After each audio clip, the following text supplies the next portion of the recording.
Oh my goodness. Good evening, Arrows Out. I am so excited. Tonight is a very special and unique night because we have a call unlike any other tonight. Mhm. And I'm going to cry probably, but my dear friend, Kristi Nathe, who I had the privilege to get connected to and just absolutely connect in a way that I really needed in my life, in my business, and even in my faith. And Kristi and I have become very close over the last several months, and I was so excited to watch this journey unfold with her as she went to Haiti in this past month. And I'm excited for her to share what this trip has meant for her and her life in a way that something she never anticipated in this journey that she started with Plexus. And I love this fact that there are so many things, this ripple effect of these life changes that we make, that suddenly we find ourselves in places that we didn't know we were going, but that God had planned for us and that this was in his map. So I am super excited for Kristi to share with you. So I'm going to let her take it away. Thank you, Kristi, for joining us. Good. Awesome. Thanks, Nicole. Okay, so I thought I would tell you just a little bit about me and how I got started with Plexus, because I feel like Plexus is the reason that I was able to go to Haiti. And so giving you a little bit of that background, I think, is important. So I was a teacher for 21 years. About 19 years in, I felt like there was just something missing. I was giving all of my heart, all my love, all my patience to everyone else's kids. And it just was, it was really frustrating. And we were trying to figure out, Steve has a great job, but we were always waiting for his next bonus or his next promotion. And I hated the guilt that provided for him. And so I really had pretty much given up that I was going to be able to stay home. And my kids are older. I have 17, 15, and 11.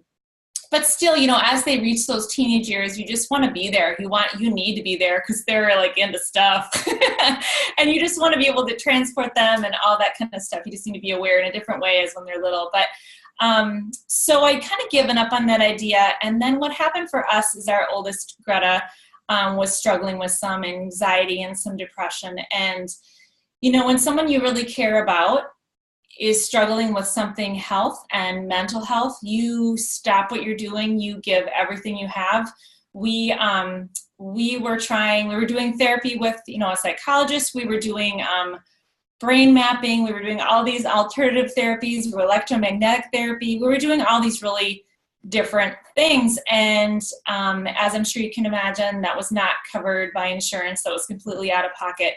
And we reached this place where, I remember one place in particular, I wrote this check for $2,000 and I was like, oh my God, but you do what you have to do, right? We were just absolutely at the end of our rope. And we were strapped for cash, completely strapped. And I think all of us have these moments where, I remember exactly where I was in Target checkout line, and it changed the trajectory of my life. It changed how I think about everything. And what was going on is we had really put a hold on all Christmas presents. We, like I said, had given everything for her mental health to just try and help her in every way we could. And Steve and I were standing there with enough in the cart for dinner, and, it's bleeping through the checkout, and we just were not sure we had enough cash, honestly, for Christmas dinner. And I remember it was okay. We got through and we got to the car, and I remember thinking, we both just like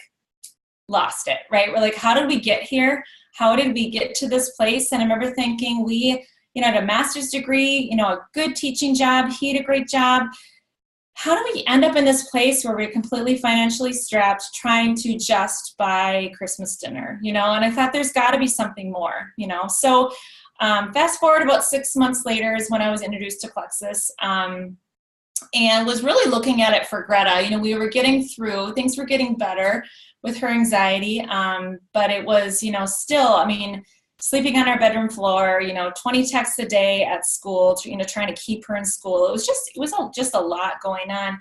But so I was looking for the pink drink really for her and her anxiety, where my friend Jess is like, oh, girlfriend, no, the mama needs it first. Your child is suffering and you are not well. So for me, what I did is I started with Triplex. To stay compliant. I'll let you guys figure out what my issue was. I was taking Advil and Tylenol and Excedrin every single day. I would go into dark rooms and snuggle up and put a pillow, blankets over my head. And that's not really why I tried Triplex. I thought I was just taking some vitamins, but that was gone. I no longer needed those over-the-counter drugs. And this was huge. This changed the kind of mom I was, the kind of teacher I was, the wife I was. And I started to share because how could I keep that a secret? It's really life-changing. So it turned into an accidental business for me, really. I started my business, and I still today start every day saying, if this is part of your plan, if this is something you want me to do, then bring me the people and I will share. I will share my faith, and I will share my health and opportunity that I have. It all just kind of took off, to be honest, and I was able to leave my teaching job last year, and now I'm a work-from-home mom. It's awesome. I love it. What I love about it the most is when I was teaching, I was on their teaching schedule, obviously. I had to ask for permission to be present in my own life. There was a day just recently this winter where my oldest had like a performance at school. My middle had a ski meet that I was buzzing her out there. My little had something else, and I was just running all over the place, and my washer and dryer exploded. So I was like, had service people coming for that, and I thought, this is incredible because I'm able to be present in my own life. I'm able to be there for my kids. I'm able to meet the washer dryer guy. I'm just able to do life on my own terms and not lie about it, not like ask for permission about where I wanted to be or where I needed to be. So I love that piece of it. I love that I now have control, but I still felt like there was something more. I felt like something was still missing. I felt like he was calling me to do more. So our teaching pastor at church went on this trip to Haiti and had these beautiful photos and the story of this little one that he was holding, and he put that, they come and they climb into your arms, or the, siblings 5 or 6 years old or even adults will just hand you a child, little, like less than a year old. And you grab them and you're holding them. And he was telling this story about this child, and they were done, and they were supposed to go, and he went to set the child down. He was like, how are they going to find where they're supposed to go? And they just do. They just go. I don't know how they find where they're supposed to go, but they do. You just set them down and leave. I remember thinking, I'm going. Like, without a doubt, I have to go there. I don't know how, I don't know when, but I will be able to go there someday.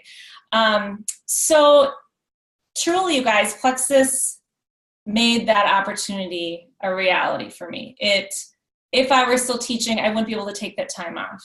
A lot of people that were in my group, there were 18 of us, had to do fundraising and raise money for it. I just wrote the check for $2,000 and was like, okay, this is what I'm going to do. Plexus allowed me to do that.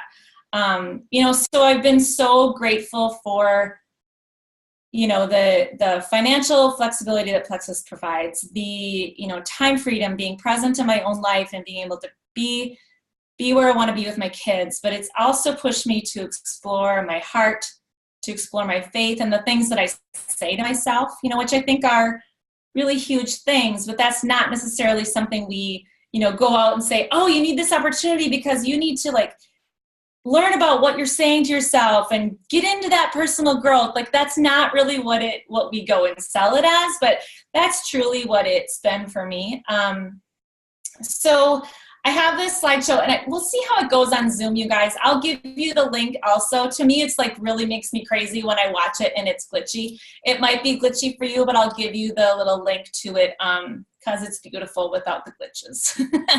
But I want to tell you just a little bit about the slideshow and the things that we did there, so you have an idea what's going on. So Healing Haiti is who I went with. It's a Minnesota-based foundation that I don't really know how old it is, but they have it all figured out. It was really, really done well. We stayed at a guest house that had, Haitian security guards and dogs, and I felt very safe. It's nothing like the resorts that we stay at for Plexus events, but it was, I felt like it was clean. I felt like it was a nice place to stay. I would definitely go back. They're very organized. They took us different places and kept us feeling comfortable that we could be in the, really scariest, dirtiest slums of Haiti, but still felt like we could be safe yet experience the beauty of Haiti. So I loved that piece of it. One of the places you'll see we deliver water a lot of the time.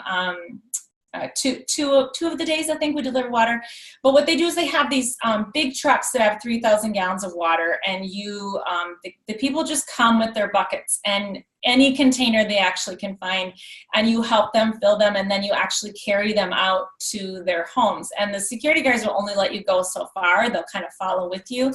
But, it's interesting. You see a lot of women and children doing that. You don't see a lot of men.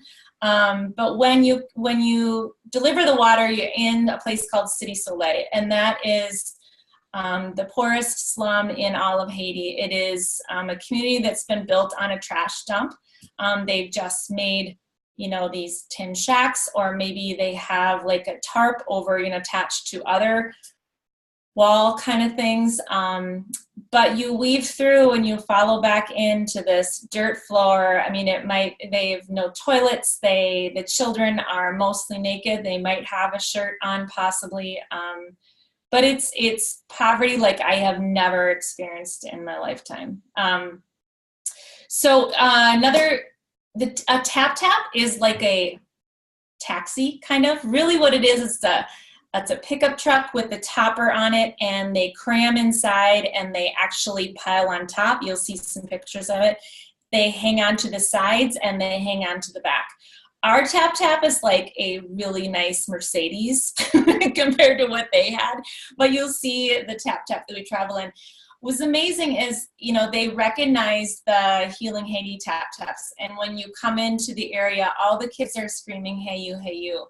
Because they know that we are Christians. We know that we're there with love and hugs and helping and, praying with them. And, the children recognize this so quickly. And anywhere we were, you would see all these kids that their faces would just light up, and they'd come running after the trucks. You'd open the truck door and they would all be just waiting there and literally climb you like a tree. Like I'm a total germaphobe, so I was a little concerned about this, but they climb right up you. You'll see a picture at the beginning of the slideshow where this little one is like, locked around my neck and kisses my cheek, and you're just like sold. You're like, I don't really care how dirty you are. I will just love on you with all that I have. When you go to Haiti, your senses are completely violated. It smells atrocious. They go to the bathroom in the streets. They have pigs and goats and dogs running everywhere. There's trash everywhere piled in heaps, and then they burn the trash. So there's the smell of that and the sights of that. And, the horns are honking.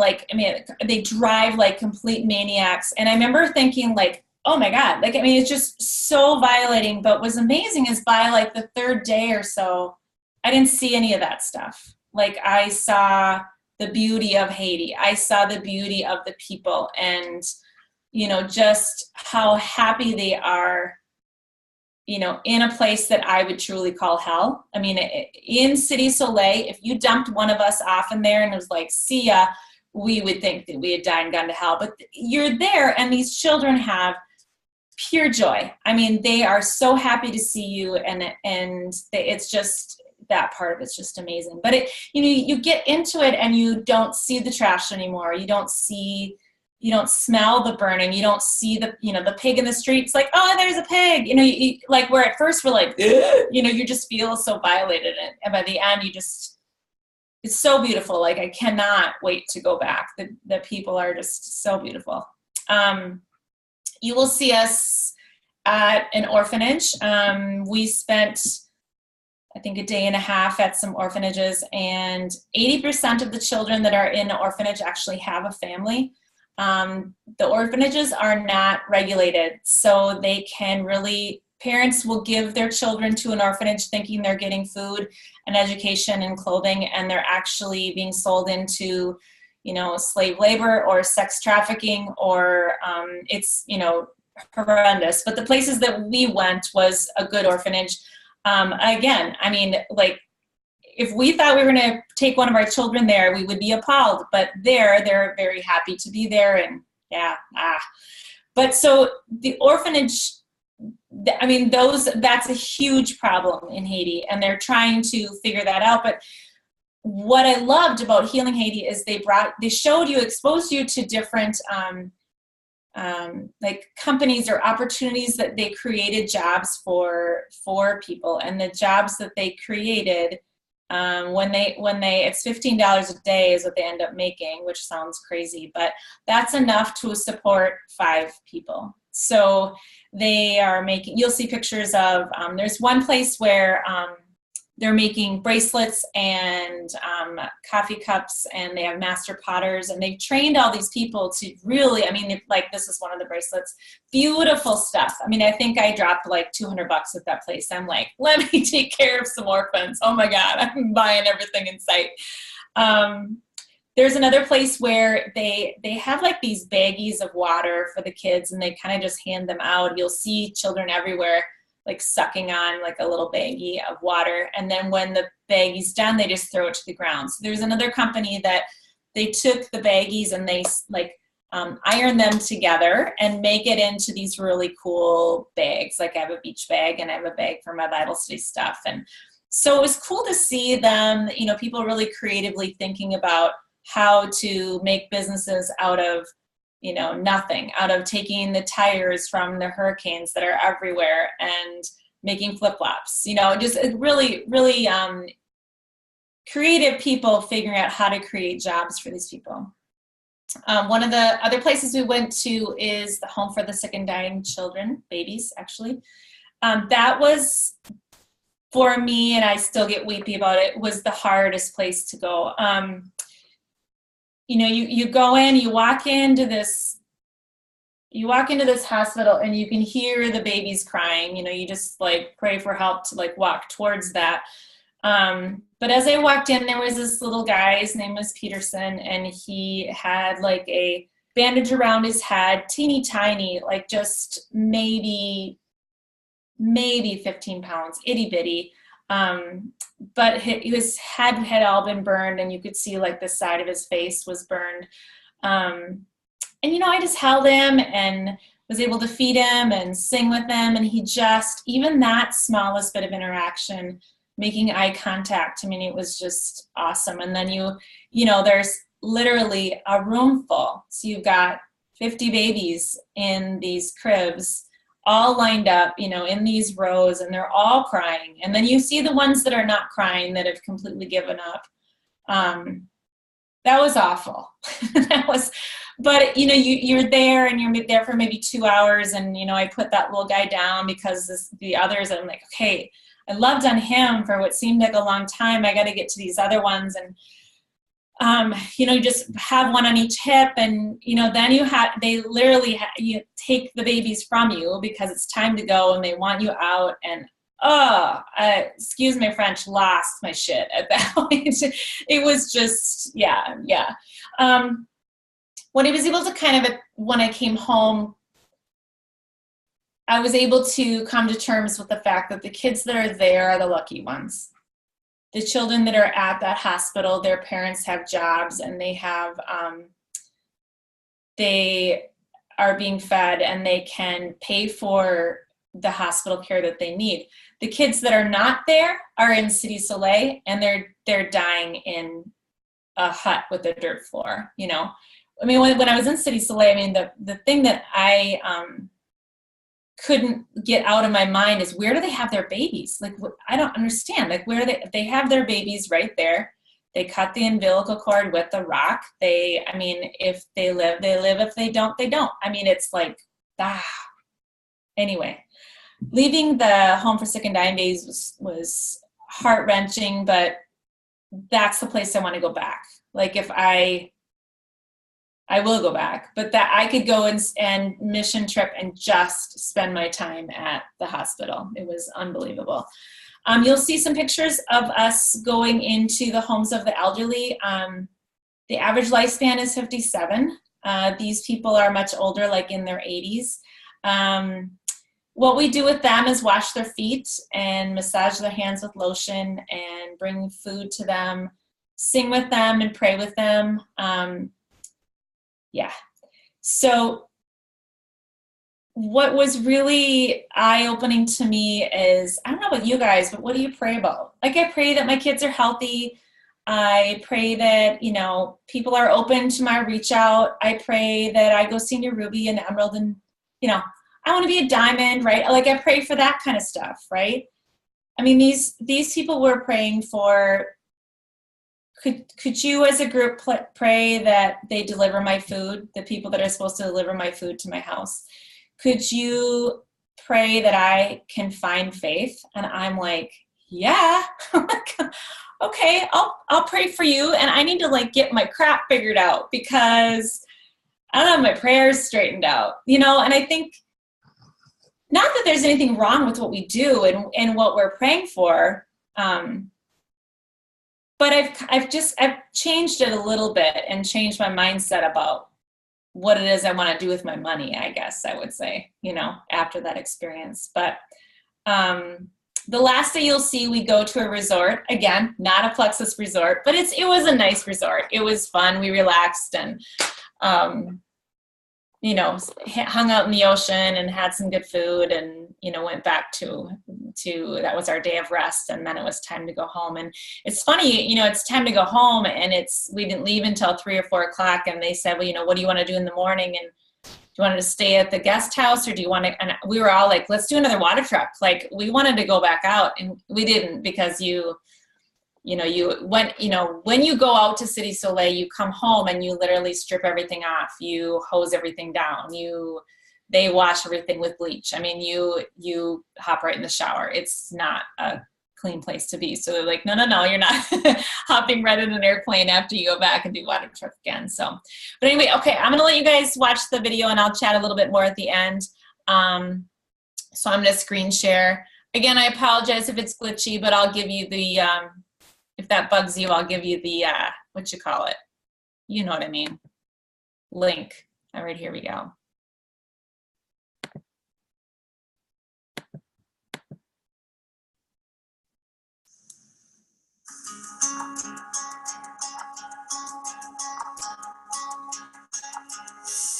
I could just sit and wait for all your goodness, hope to feel your presence. I could just stay right where I am and hope to feel something again. So that's the Tap, the truck that we traveled in, and that's my whole crew. And we went with 18 people. I didn't know anybody. And that's the water truck. That's how they wait for you outside of the tap. And that's the little girl that just climbed right up. I can be safe here in your arms and never leave home. Never let these walls down. But you have called me higher. You have called me deeper, and I'll go where you will lead me. And the water comes to this bathe right in the street. You have called me higher. You have called me deeper, and I'll go where you will lead me, Lord. Will you lead? A lot of times you'll have a 5 or 6 year old just bathing their siblings right in the street.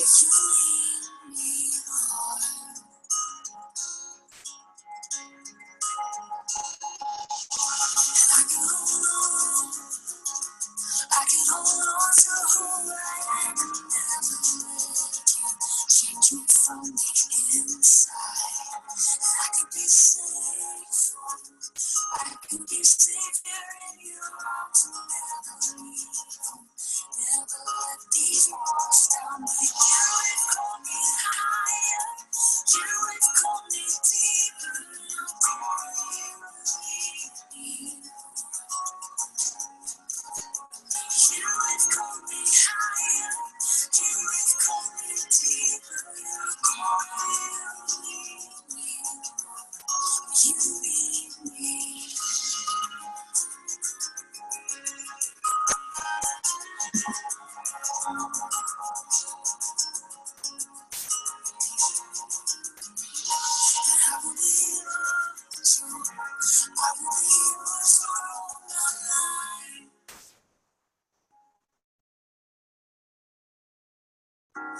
I will be yours, oh, I will be yours through my life.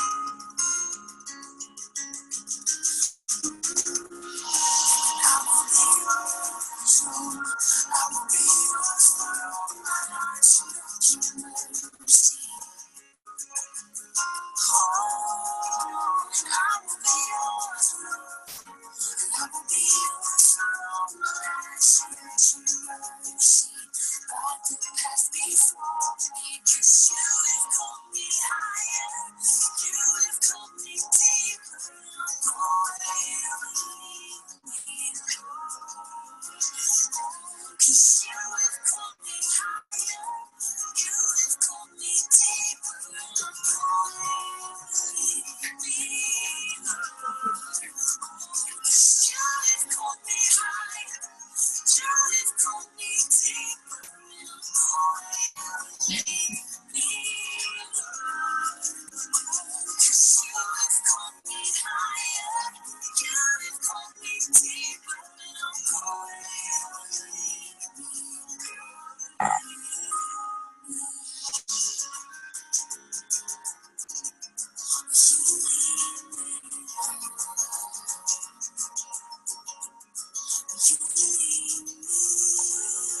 Kind of a little visual of the path that they bring you back into their home. Sometimes you get in there and not know how you're going to get back out. But they would lead you back out with a big smile.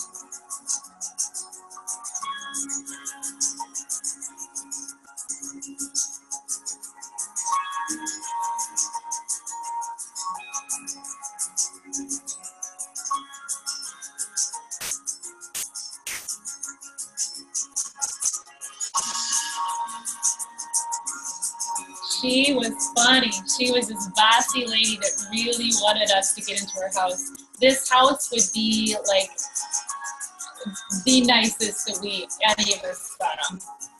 They're not like that normally. But they had containers of like all sizes, and we were just doing our best to move them all. Oh my goodness.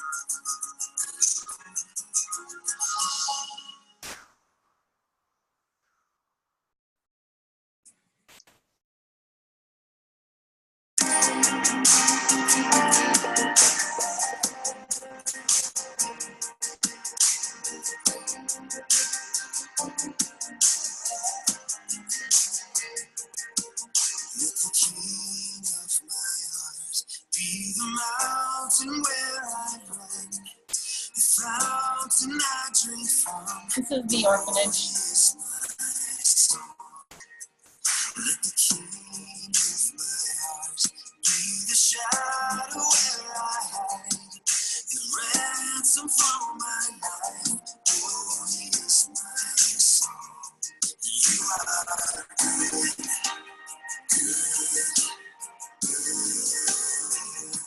You are good, good. You are good, good. You are This little girl was so smart and funny and trying to speak English. And oh my gosh. If I could adopt her right now, I would. the anchor in the waves. Oh, he is my song. Let the king of my heart be the fire inside my veins. The echo of my So Peace Cycle is where they take the plastic bags. You can see they're washing them and they iron them and put them together into bags and cool stuff. They use like coal in their iron, electricity. They have this really cool metal art. I thought it was going to be ugly, but I loved it. I was kind of a snot about it. Anyway, it was really cool, and they will work for an entire day for this little piece of art that's like, you know, maybe $10. This is another place that they would take tires and make flip-flops and handbags and really cool stuff. Creating jobs.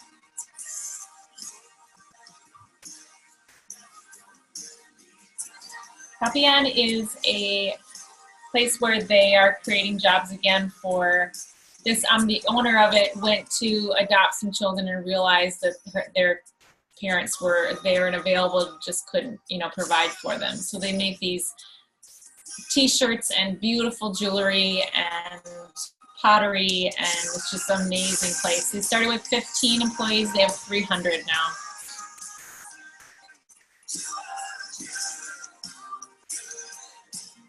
They take these cereal boxes and cut them up and roll them in with glue and make them into these beautiful beads.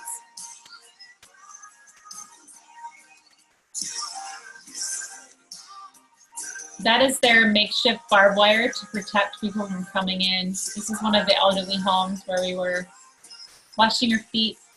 He was watching us. It was so sweet. She prayed for faith.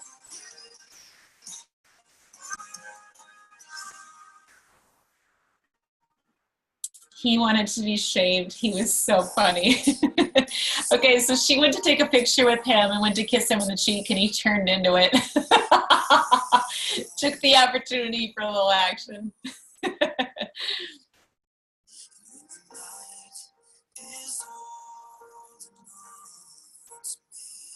She prayed that people bring her food.